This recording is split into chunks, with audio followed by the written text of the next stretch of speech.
اپنے حلیف کا ساتھ دیا اور قبیلہ غطفان کے بھی بہت سے لوگ ان کے شریک ہو گئے۔ طلحہ نے اس عظیم الشان فوج کو لے کر نجد میں چشمہ زاخا پر پڑاؤ ڈالا۔ حضرت خالد بن ولید طلحہ کے مقابلے کے لیے روانہ ہوئے۔ حضرت عدی بن حاتم تائی جو قبیلہ بنی طے کے سرداروں میں شمار ہوتے تھے، اس زمانے میں مدینے میں مقیم تھے، انہوں نے حضرت ابو بکر سے عرض کیا، مجھے اجازت دیجیے کہ میں اپنے قبیلے کو سمجھا بجھا کر اس فتنے سے نکال لوں۔ حضرت ابو بکر صدیق نے اجازت دے دی۔ حضرت عدی کی کوششوں سے ان کے قبیلوں کے تمام افراد طلحہ سے علیحدہ ہو گئے، اور پھر یہی کوششیں انہوں نے قبیلہ جدیلہ میں بھی کی اور یہاں بھی انہیں کامیابی ہوئی۔ حضرت خالد بن ولید فوج لے کر چشمہ بزاخا پر پہنچے اور طلحہ کے لشکر سے زبردست مقابلہ کیا۔ طلحہ نے دیکھا کہ شکست لازمی ہے تو اپنی بیوی بچوں کو ساتھ لے کر شام کی طرف بھاگ گیا اور بعد میں کفر سے توبہ کر کے دوبارہ اسلام میں داخل ہو گیا۔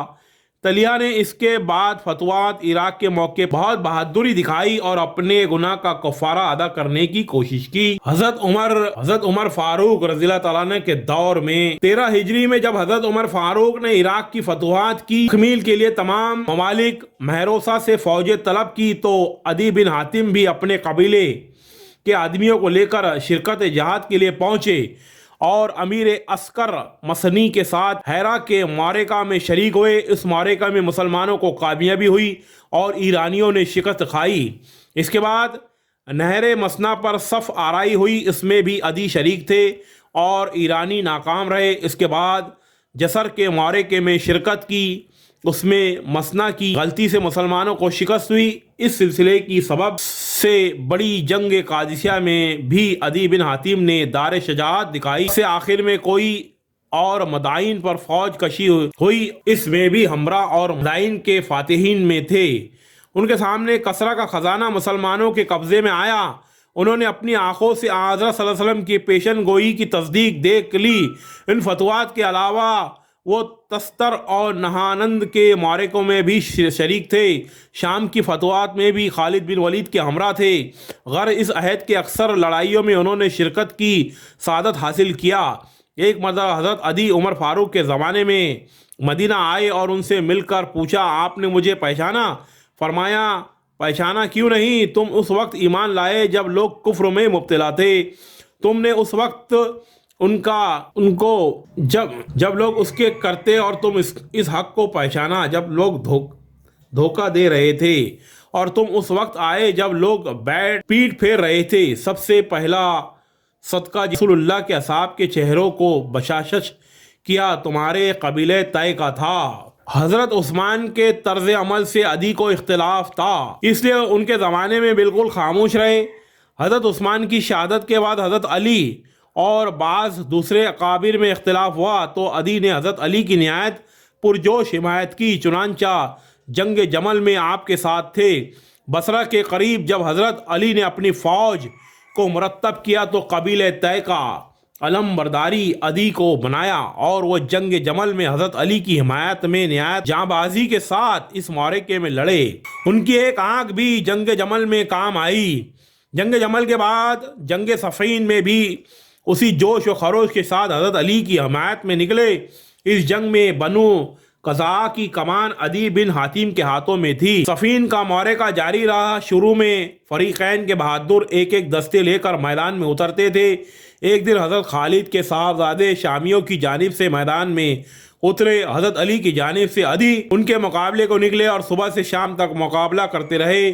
ایک دن جب گھمسان کی لڑائی ہو رہی تھی اور عراقی فوجیں پراگندہ ہو رہی تھی، حضرت علی علیحدہ ایک دوست کو لیے ہوئے معرکہ آ رہا تھے۔ عدی نے حضرت علی کو دیکھا تو آپ کی تلاش میں نکلے اور ڈھونڈ کر عرض کیا کہ اگر آپ صحیح سالم ہیں تو معرکہ سر کرنا زیادہ دشوار نہیں ہے، میں آپ کی تلاش میں لاشوں کو رونتا ہوا آپ تک پہنچا ہوں۔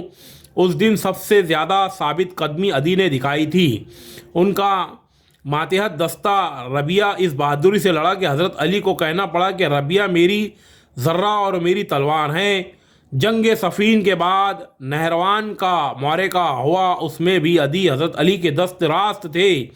غرض شروع سے آخر تک وہ برابر حضرت علی کے ساتھ جان نثارانہ شریک رہے۔ وفات: مختار سقفی کے خروج تک عدی بن حاتم کی زندگی کا پتہ چلتا ہے۔ اس اعتبار سے وہ جنگ صفین کے بعد 30 سال تک زندہ رہے، مگر اس 30 سالہ زندگی کے واقعات پردہ خفا میں ہیں۔ اس کی وجہ ہے کہ وہ حضرت علی کے فدائیوں میں تھے اور آپ کے بعد انہوں نے گوشہ نشینی کی زندگی اختیار کر لی تھی۔ ابن سعد کی روایت سے معلوم ہوتا ہے کہ وہ کوفہ میں عزت کی زندگی بسر کرتے تھے اور یہیں 63 ہجری میں وفات پائی۔ ان کے بیٹے طریف، طرفہ اور ترمہ بھی مولا علی کے جان و نثار تھے۔ عدی بن حاتم کا فضل و کمال: عدی بن حاتم کو آخری زمانے میں شرف با اسلام ہوئے، تاہم چونکہ حضرت اور شیخین کے پاس برابر آتے جاتے رہتے تھے، خصوصاً حضرت علی کے ساتھ ان کے تعلقات بہت زیادہ تھے، اس لیے وہ مذہبی علوم سے بے بہرہ نہ تھے۔ ان کی 66 روایتیں حدیث کی کتابوں میں موجود ہیں، ان میں سے 6 متفق علیہ ہیں اور 3 میں امام بخاری اور 2 میں امام مسلم منفرد ہیں۔ آپ کے تلامذہ میں عمرو بن حریت، عبداللہ بن معقل، تمیم بن طرفہ، قسیمہ بن عبد الرحمن، محل بن خلیفہ، تائی عامر صحابی، عبداللہ بن عمرو، بلال بن منظر، سعید بن جبیر، قاسم بن عبد الرحمن، عبادہ بن جیش وغیرہ قابل ذکر ہیں۔ علامہ ابن عبد البر نے لکھا ہے، وہ عدی بن حاتم اپنی قوم کے سردار اور معززین میں تھے، خطیب، حاضر جواب، فاضل اور کریم تھے۔ مذہبی زندگی: عدی بن حاتم کی مذہبی زندگی۔ یوں تو عدی بن حاتم کی زندگی بحیثیت ایک صحابی کے خالص مذہبی تھی، لیکن نماز روزوں کے ساتھ خاص انہماک تھا۔ نماز کے لیے یہ اہتمام تھا کہ ہر وقت باوضو رہتے تھے، کبھی اقامت کے وقت وضو کی ضرورت نہیں پڑی، ہر وقت نماز میں دل لگا رہتا تھا، نہایت اشتیاق سے وہ نماز کا وقت کا انتظار کرتے تھے۔ عدی بن حاتم کی سخاوت و فیاضی۔ سخاوت اور فیاضی آپ کو ورثے میں ملی تھی۔ آپ کا دروازہ ہر وقت ہر شخص کے لیے کھلا رہتا تھا۔ ایک مرتبہ اشد بن قیس نے دیگے مانگ بھیجی، عدی نے اسے بھروا کر بھیجا۔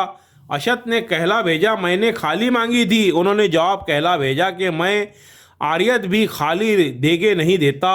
ایک مرتبہ ایک شاعر سالم بن وارا نے آ کر کہا، میں نے آپ کی مدح میں اشعار کہے ہیں۔ عدی نے کہا، ذرا رک جاؤ، میں اپنا مال و اسباب کی تفصیل تم کو بتا دوں، اس کے بعد آنا۔ میرے پاس 1000 بچے والے مویشی، 2000 درہم، 3 غلام اور 1 گھوڑا ہے۔ اس کے بعد شاعر نے مدیحہ قصیدہ سنایا، جو شخص ان کے رتبے سے کم سوال کرتا ہے اسے نہ دیتے تھے۔ یہ صحیح مسلم میں روایت میں مروی ہے کہ ایک شخص نے 100 درہم کا سوال کیا، اتنی کم رقم کا سن کر بولے، میں حاتم کا بیٹا ہوں اور تم مجھ سے 100 درہم مانگتے ہو، خدا کی قسم ہرگز نہ دوں گا۔ ان کی فیاضی سے انسان سے لے کر حیوان تک یکساں مستفید ہوتے تھے۔ چونٹیوں کی غذا مقرر تھی، ان کے کھانے کے لیے روٹیاں توڑ کر ڈالتے تھے اور کہتے تھے یہ بھی حقدار ہیں۔ عدی بن حاتم یادگار نبوی میں عزت۔ عدی اپنے ذاتی فضائل اور خاندانی وجاہت کی وجہ سے بڑی عزت و وقت کی نظر سے دیکھے جاتے تھے۔ جب حضرت صلی اللہ علیہ وسلم کی خدمت میں حاضر ہوتے تو آپ ان کے لیے جگہ خالی کر دیتے۔